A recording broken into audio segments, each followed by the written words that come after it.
détruire ton petit cœur, ton univers d'enfant est un havre de bonheur. Anne, Anne, garde ta magie. Anne, Anne, moi je serai ton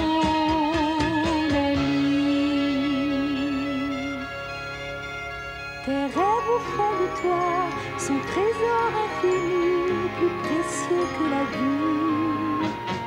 Anne, Anne, je suis ton ami.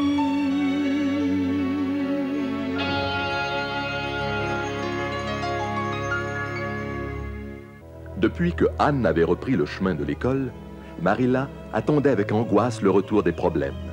Mais à sa grande surprise, tout semblait se passer sans accroc. Il était peut-être normal qu'Anne, qui ne pouvait plus jouer avec son amie Diana, se jette à corps perdu dans l'étude, grâce à l'exemple que lui donnait sa studieuse voisine, Minnie Andrews. De toute façon, elle était bien déterminée à ne pas se laisser damer le pion par Gilbert Blythe. Elle travaillait comme jamais de sa vie elle n'avait travaillé, autant à l'école, où elle dépassait Minnie Andrews en sagesse et en attention, que le soir, à la maison. Elle et Gilbert passèrent tous deux en 5e année, où ils rejoignirent Diana et les autres. Anne détestait toujours autant Gilbert, et c'est la compétition qui l'avait amené là. L'hiver battait son plein, et la neige amortissait tous les bruits de la nature. La vie était calme à Avonlea, quand au mois de janvier de l'année suivante, le premier ministre du Canada vint à l'île du Prince-Édouard au cours d'une tournée politique. Les événements importants sont souvent liés aux petites choses. Au premier abord, on ne voit pas comment la visite d'un premier ministre pourrait influencer la vie d'une petite fille. Et pourtant... Le mari de Rachel Lynde va nous accompagner. Elle dit qu'il nous sera utile pour s'occuper du cheval. C'est sans doute la seule chance que j'aurai de voir un premier ministre en chair et en os. Il faut que tu partes, Marilla. Ne te mets pas en retard. Je devrais être de retour demain après-midi. Anne, je te confie la maison. Bon voyage, Marilla. C'est ainsi que Marilla partit pour Charlottetown, à 40 km de là, avec Madame Rachel Lynde, qui était passionnée de politique et qui n'aurait jamais accepté qu'un tel événement eût lieu sans elle.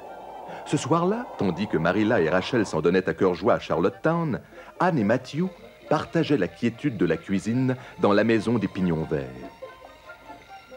Anne étudiait avec une grande ardeur, car le lendemain, il y avait un examen de géométrie qui était sa matière la plus faible, tandis que Matthew hochait la tête en lisant son journal. Matthew, avez-vous déjà étudié la géométrie? La géométrie, non, non, jamais, Anne. C'est bien dommage. Vous auriez pu m'aider si vous en aviez fait. La géométrie est un gros nuage noir qui assombrit toute ma vie. Je suis tellement mauvaise en géométrie, Matthew. Ça m'étonnerait. Je suis sûr que tu es bonne en tout. J'ai rencontré M. Phillips la semaine dernière dans le magasin Blair à Carmody. Et sais-tu ce que ton instituteur m'a dit? Il m'a dit que tu étais l'élève la plus intelligente de toute l'école et que tu faisais de rapides progrès. De rapides progrès. Ce sont ses propres paroles, Anne. C'est lui qui l'a dit. Il y a beaucoup de gens qui critiquent Teddy Phillips en disant qu'il ne vaut pas grand-chose comme maître. Mais moi, je pense qu'il n'est pas plus mauvais que nôtre. Oui, mais Monsieur Phillips va presque tous les soirs chez Prissy Andrew, vous savez.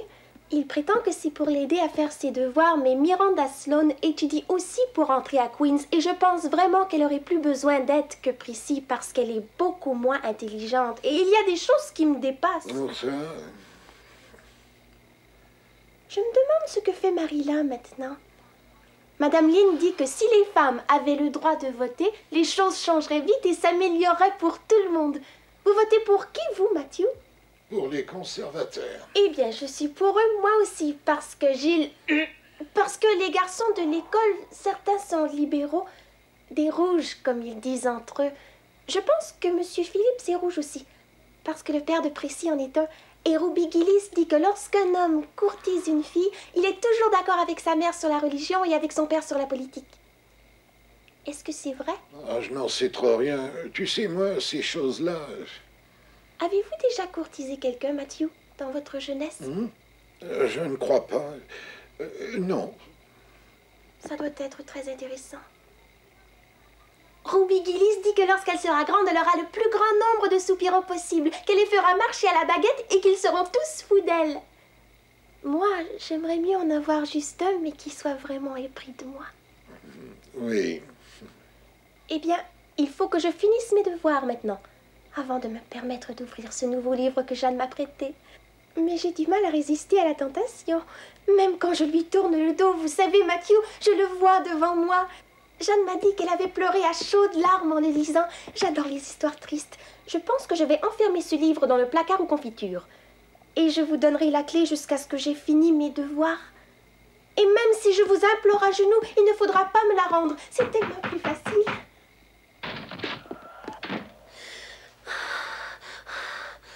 Diana, mais que fais-tu ici, Diana? Est-ce que ta mère est enfin revenue sur sa décision?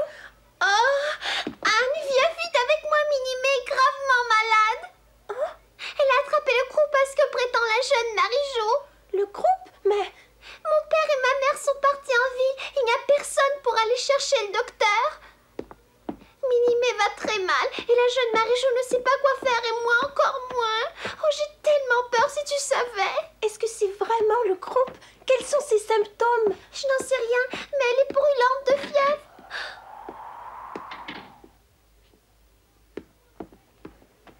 Matthew est allé atteler la jument pour aller chercher le docteur à Carmody. Je ne pense pas qu'il puisse trouver un docteur à Carmody. Je sais que le docteur Blair est en ville et le docteur Spencer aussi. Oh, si seulement Madame Lynn était chez elle. Pas Diana, je suis sûre que Matthew trouvera un docteur. De toute façon, je sais exactement ce qu'il faut faire pour le croup. Ne te fais pas de soucis. Souviens-toi, je t'ai dit que chez Madame Hammond, je m'étais occupée de 3 paires de jumeaux. Ça m'a donné de l'expérience. J'emporte de l'IPK au cas où vous n'en auriez pas. Dépêchons-nous.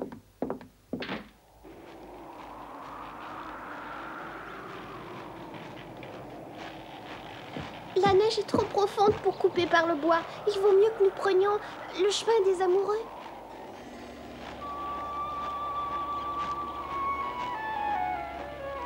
J'ai moins peur depuis que tu es avec moi.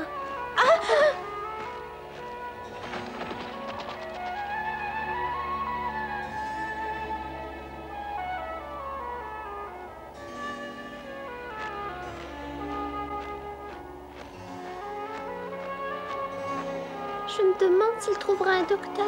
Ne t'inquiète pas, il en trouvera un. Il faut avoir confiance.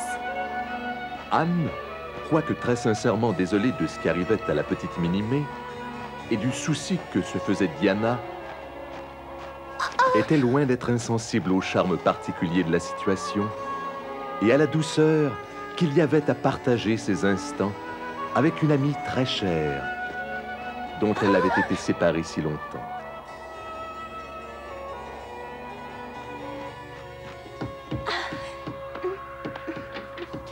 Comment va Minnie-May? Elle ne va pas bien du tout, Diana, pas bien du tout. Tout va bien aller, ma chérie. On va te soigner.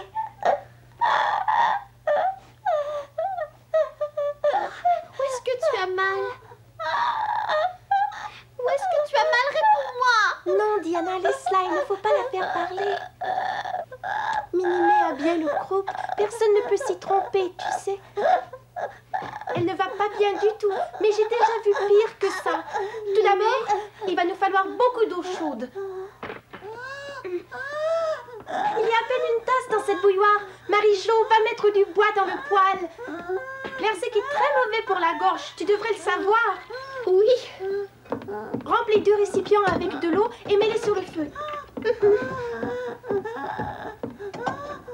Maintenant, je vais déshabiller Minnie-May pour qu'elle respire mieux. Diana, tâche de me trouver quelques draps de flanelle bien doux. Oui. Oh là là! Qu'est-ce que va dire Madame Barry?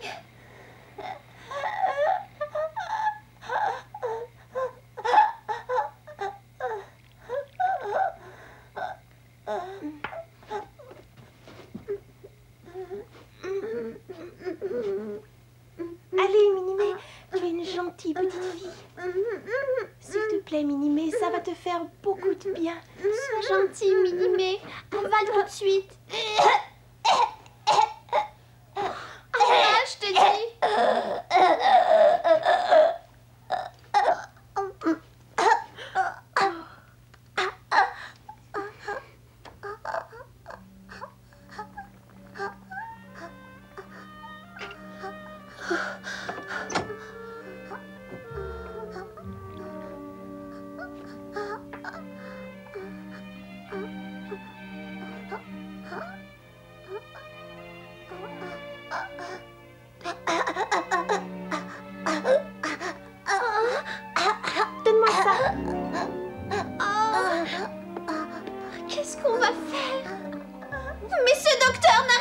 plus jamais. Calme-toi, Diana, calme-toi. Marie-Jo, veux-tu ouvrir légèrement la fenêtre? Il fait trop chaud ici.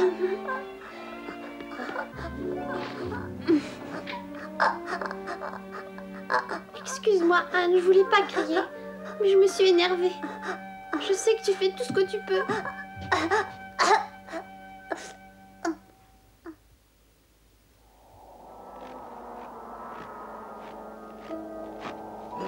Ainsi que le craignait Diana, il n'y avait pas de médecin cette nuit-là à Carmody.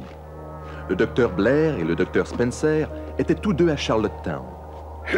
Mais Matthew devait absolument ramener un médecin et il dut aller jusqu'à Spencerville.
Ça veut dire qu'elle va mieux? Oui, je pense qu'elle va mieux.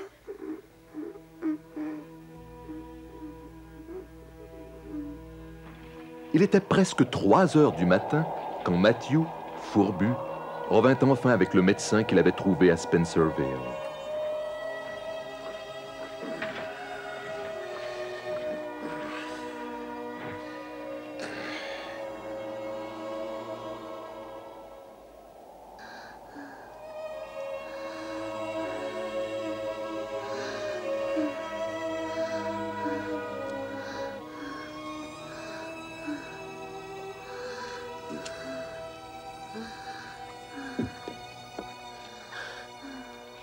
Docteur? Elle est en bonne voie maintenant. Il faut la laisser dormir. Profitez-en pour en faire autant. Tu as entendu ce qu'il a dit, Minimé? Tout va bien.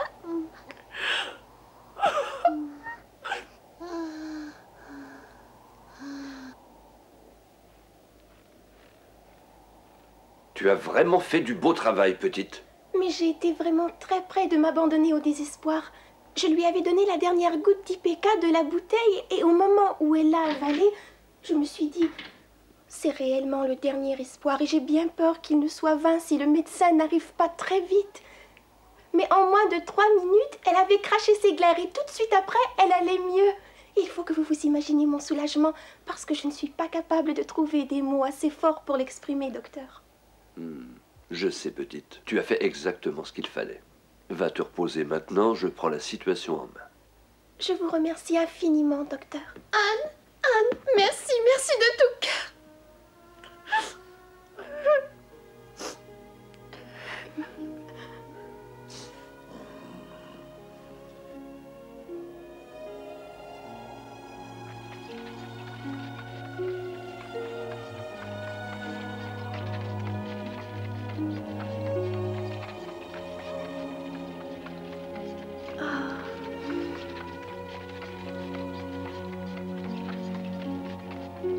Matthew, n'est-ce pas une merveilleuse matinée? Le monde ressemble à quelque chose que Dieu vient juste d'imaginer pour son propre plaisir. Je suis vraiment désolée d'avoir reproché à Madame Hammond d'avoir eu 3 fois des jumeaux. Si elle n'avait pas eu 3 fois des jumeaux, je n'aurais pas su comment soigner la petite Minimé. Je suis si fatiguée. Je ne pourrai pas aller à l'école aujourd'hui. Je sais que je vais m'endormir, même si je mets toute ma volonté à garder les yeux ouverts. Mais ça m'ennuie de ne pas y aller à cause de Gilles. à cause des autres qui vont prendre la tête de la classe parce que j'aurai manqué. Ouais.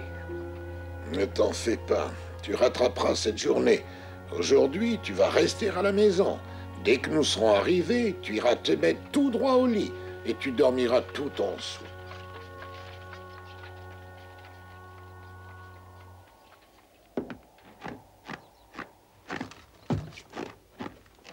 Cette petite rouquine qui, je crois, s'appelle Anne est vraiment une enfant brillante. Ah? Je peux vous dire qu'elle a sauvé la vie de votre petite fille, madame. Oh. Heureusement qu'elle était là, parce que le temps que j'arrive, il aurait été trop tard. Elle semble avoir une présence d'esprit et une habileté tout à fait étonnante chez une enfant de cet âge. Vous auriez dû voir ses yeux pendant qu'elle m'expliquait ce qu'elle avait eu à faire cette nuit. Jamais je n'ai rien vu d'aussi remarquable. Oh, merci, docteur, je vous remercie du fond du cœur. Non, madame, c'est cet enfant que vous devez remercier. Ya!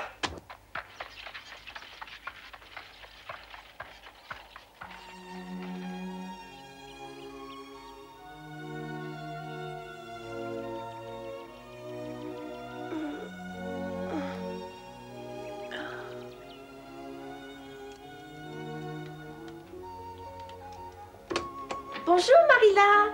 Avez-vous vu le Premier ministre? De quoi il a l'air?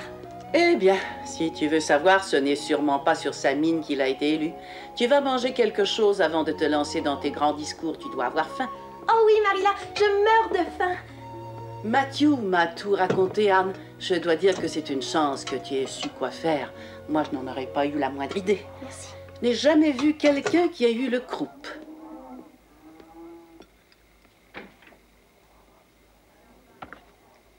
Madame Barry est venue ici cet après-midi. Elle voulait te voir, mais je n'ai pas voulu te réveiller. Elle a dit que sans toi, Minnie serait sans doute morte, que tu lui as sauvé la vie. Elle s'excuse beaucoup d'avoir agi comme elle l'a fait pour cette histoire de 24-6. Elle a dit que maintenant, elle se rend parfaitement compte que tu n'as pas voulu saouler Diana. Elle espère que tu lui pardonneras et que tu seras de nouveau amie avec sa fille. Tu seras la bienvenue chez elle. Vous pourrez vous voir autant que vous le désirez. Tu peux y aller dès ce soir, si ça te fait plaisir. Je peux y aller tout de suite, Marilla? Sans avoir fait ma vaisselle? Je la ferai en rentrant, c'est promis. Je ne peux vraiment pas m'adonner à une tâche si peu romantique que laver la vaisselle dans un moment aussi palpitant que celui-là. Bien sûr, tu peux laisser la vaisselle, mais finis de manger avant de partir. Anne! Anne!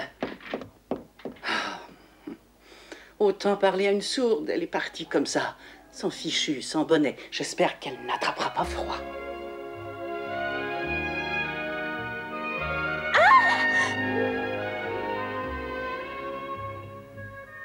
Que tout est beau quand on est heureux, car le bonheur repeint tout en rose et en bleu. On oublie qu'on fut seul, le cœur en morceaux. Tout est tellement beau quand on est heureux. Je veux oublier le passé. C'était très bon, mais nous avons assez mangé, je crois. Nous allons aller jouer, Madame Barry. J'ai enfin trouvé chaleur et amitié sous les vieux pignons verts. Si tu m'aimes comme je t'aime, seule la mort pourra nous séparer. C'est le serment solennel que font Anne Shirley et Diana Barry, amies pour toute la vie.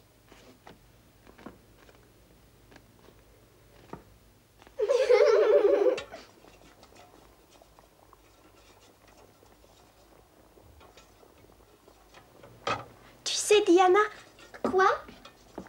eh bien, demain, quand je retournerai à l'école, je demanderai à Monsieur Phillips de me permettre de reprendre ma place auprès de toi. C'est formidable, j'étais justement en train de penser à la même chose.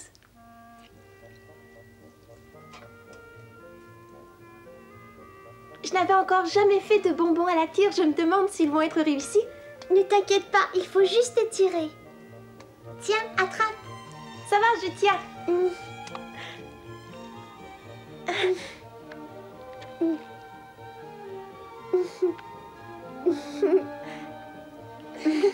C'est vraiment très amusant. Oui, j'adore ça. Tire, Encore une fois. Alors, est-ce que tout se passe bien? Oh, ce chat! Tu as un chaton? Oui.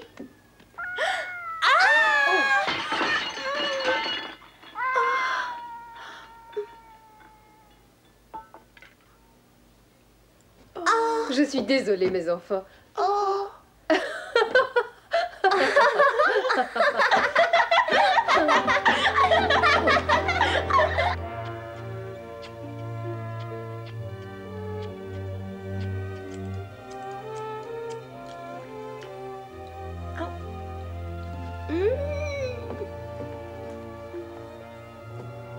Merci, Madame Barry. Au revoir, Anne. Dors bien. Au revoir, Diana. Faites jolis rêves. À demain à l'école. On demandera à Monsieur Phillips que tu reprennes ta place. D'accord. On se revoit à l'école. Bonne nuit, Anne. Bonne nuit, Diana. Oh, Matthew, c'était un goûter des plus élégants, vous savez. Madame Barry a sorti son plus beau service de porcelaine, comme si j'étais quelqu'un de très important. Oh, je ne peux pas vous dire ce que ça m'a fait. J'avais l'impression d'être une grande personne. Je suis parfaitement heureuse aujourd'hui, Marilla. Malgré mes cheveux roux, j'ai le cœur si joyeux qu'ils n'ont plus d'importance. Avez-vous déjà vu une personne aussi parfaitement heureuse que moi, Marilla? Tu as eu une journée pleine d'émotions aujourd'hui. Et demain, c'est l'école. Couche-toi à présent. Oui, mais j'ai déjà hâte d'être à demain. Dors bien, petite. Bonne nuit, Marilla. Demain, je vais demander à Monsieur Phillips de me laisser à côté de Diana.